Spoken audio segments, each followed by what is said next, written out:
Bonjour et bienvenue sur Test en France. Aujourd'hui, nous allons vous présenter un petit MacBook Air. Donc, un MacBook Air de deuxième génération.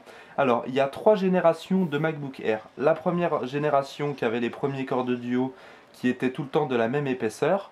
La deuxième et troisième génération, ils sont plus fins à l'avant et plus épais à l'arrière. Donc ça, c'est un deuxième génération. Et il y a aussi la troisième génération. Donc la première génération, il n'existe que en 13 pouces. Par contre, la deuxième et troisième génération, ils existent en 13 pouces et en 11 pouces. Ce modèle est la deuxième génération et qui est en 11 pouces, pardon. Donc sur la deuxième génération, il y a aussi des corps de duo cadencés à 1,4 GHz, donc en dual core. Par contre, on va voir que c'est amplement suffisant pour faire tourner. Il a une carte graphique Nvidia 350M, donc qui est assez puissante pour un petit appareil qui pourrait être comparable à un notebook assez puissant. Et donc la troisième génération de ces ordinateurs là, MacBook Air, ont des corps i5 et des corps i7. Mais bon, ça n'a pas trop d'avantages parce que ils font 1,6 ou 1,5 GHz, donc c'est vraiment banal, hein, et ça reste du dual core avec ces processeurs. Donc on va faire un petit peu le tour de la bête, avec le logo Apple rétroéclairé. Voilà, à l'avant rien du tout. Du côté gauche, nous avons la prise d'alimentation pour brancher au secteur, voilà, qui se branche aimantée, hop là, comme ça, avec le petit voyant qui s'allumera quand il sera branché. On peut le brancher dans le sens également. Voilà. Donc nous avons une prise USB et on verra que de l'autre côté il y en a une autre. Une prise USB donc 2.0. Ici nous avons une prise jack 3,5 mm et compatible aussi avec les écouteurs Apple. Et ici un petit microphone pour la webcam qu'on verra tout à l'heure. De l'autre côté, du côté droit, nous avons encore une prise USB et ici une prise mini DisplayPort pour brancher sur les cinéma display ou alors sur d'autres écrans. Alors à l'arrière nous n'avons pas grand chose si ce n'est les petits comment on appelle ça, des petits trucs pour que ça tienne bien, antidérapant, voilà. Nous avons plein de petites clés Torx pour pouvoir ouvrir l'appareil. Donc la batterie est intégrée, c'est plein de petits modules qui sont ici intégrés donc dans l'ordinateur, donc on ne peut pas changer la batterie, on ne peut pas. Il y a un disque dur SSD qui est à l'intérieur, qui est en long comme ça, donc c'est pas des disques durs SSD normaux, c'est des spéciaux MacBook Air, donc c'est pas facile à avoir, ça coûte assez cher. Donc sur la première génération de MacBook Air, c'était des tout petits disques durs SSD de 1,8 comme on connaît, et sur les deuxième génération et troisième génération, ce sont des longues barrettes de mémoire flash SSD, qui sont donc de 64 Go, 128 Go ou 256 Go. Donc la deuxième génération, il n'y a que 64 Go et 128 Go. Par contre, la troisième génération, il y a maintenant aussi la possibilité de prendre en 128 Go ou 256. Donc celui-là c'est un 64 Go et il y a 2 Go de RAM. Sachant que sur les nouveaux, il y a 4 Go de RAM et ça va jusqu'à 8 Go de RAM. Voilà, donc on ouvre l'ordinateur, donc l'angle maximum d'ouverture c'est comme ça. Voilà. Donc sur la première génération des MacBook Air, le clavier est rétroéclairé, c'est-à-dire que les petites touches comme ça s'illuminent. Sur la deuxième génération, celui-là, ça ne s'éclaire pas. Par contre sur la troisième génération, où il y a les i5 et les i7, ils ont remis le rétroéclairage. Donc là nous avons un pad tactile qui nous sert de souris, qui est très grand et qui est multitouch, pardon, donc qui va être assez pratique. Donc ici nous avons le logo MacBook Air et ici la petite caméra qui est de qualité assez moyenne. Donc on va démarrer ce petit ordinateur et on l'a mis à la dernière version de macOS X, c'est-à-dire Mountain Lion. Donc les lions de montagne. Ah, qu'est-ce que c'est super.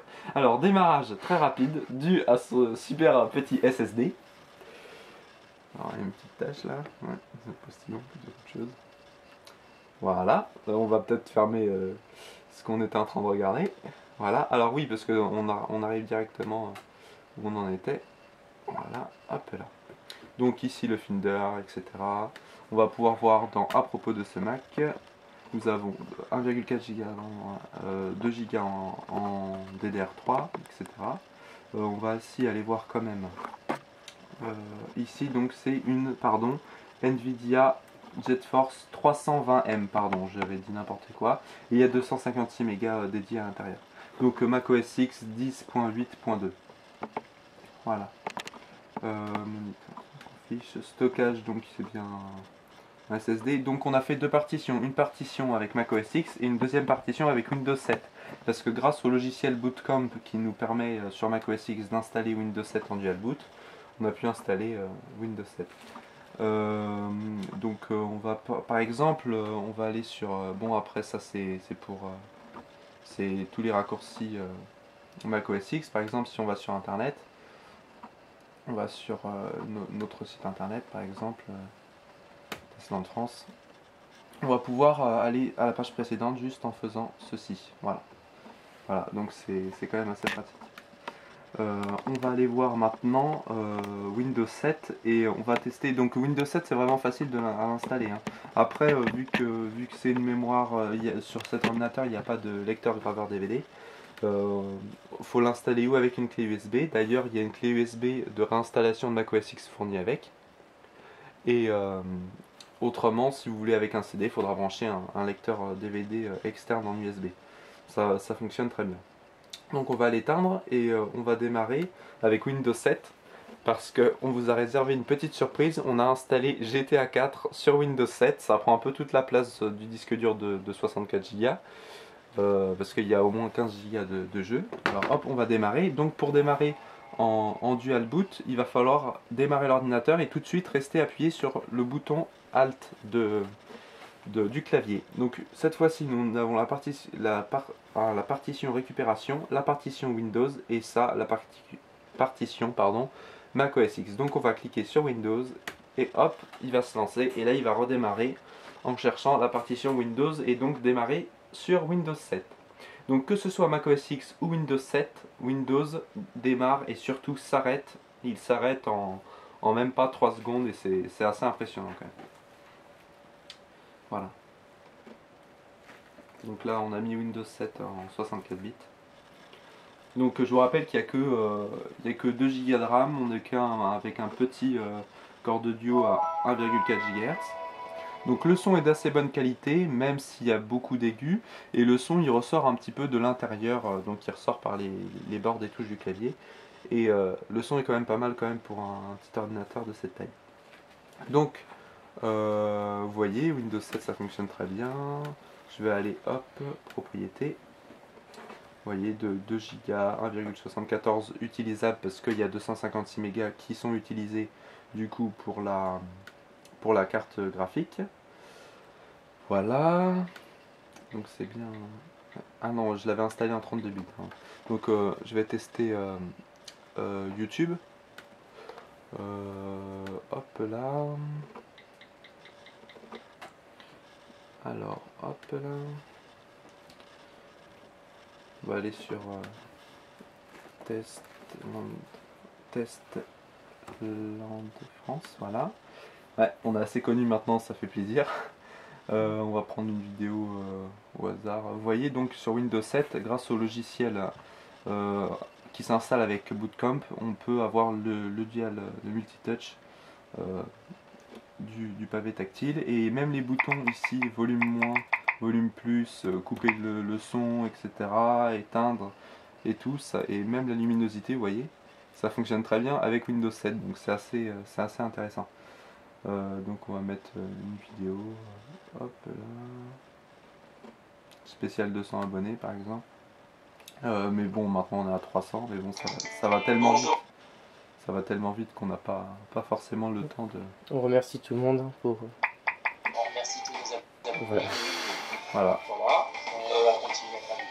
On va continuer à faire des vidéos pendant longtemps sur plein de Ouais, tests, on vous le confirme. jeux vidéo, etc. Donc on va lancer GTA 4.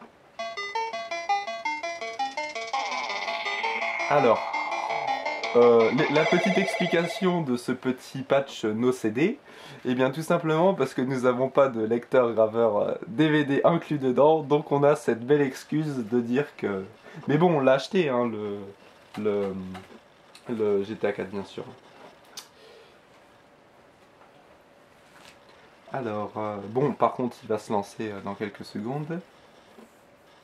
Donc, il n'y a pas de triche, hein, on n'a rien branché d'autre si ce n'est le secteur. Vous allez voir, GTA 4, il fonctionne à peu près bien. C'est quand même impressionnant sur ce type de... Donc, la résolution, c'est du 1300 par 768 à peu près. Donc, c'est correct pour un petit ordinateur de 11 pouces.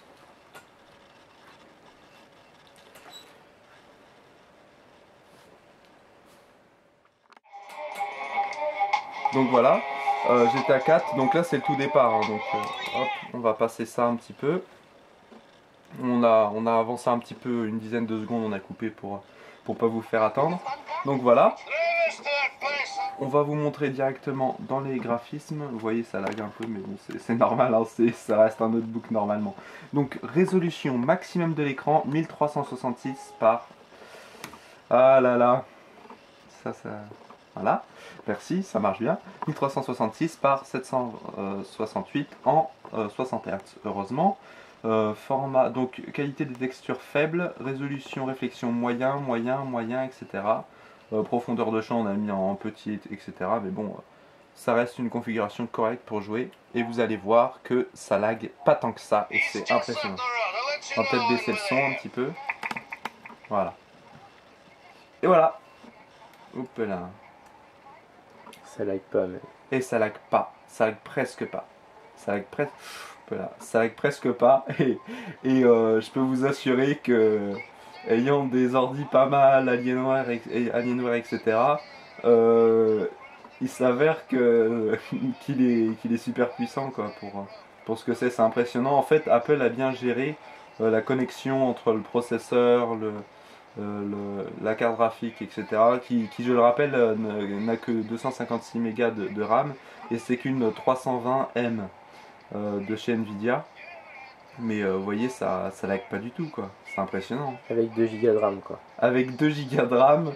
Attention, nous jouons avec un corps de duo à 1,4 GHz, et nous jouons à GTA 4 avec la meilleure résolution de l'ordinateur sans laguer. Donc voilà. C'est très jouable. C'est très jouable. Et donc on peut jouer en ligne. Bon, après il faudra plutôt prendre peut-être 128 Go ou 256 Go pour installer Windows 7, parce que 64 Go, là on n'a plus du tout de place, donc ça vaut même pas la peine. Voilà.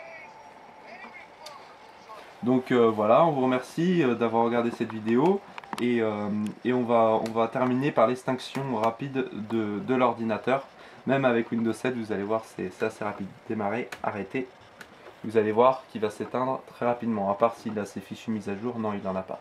Voilà, arrêt en cours. Et vous allez voir qu'il ne va pas y en avoir pour longtemps. Ça y est, il est éteint, on peut repartir avec. Il est tout fin, hop, on s'en va. Merci beaucoup et à bientôt pour de nouvelles vidéos sur cette chaîne en France.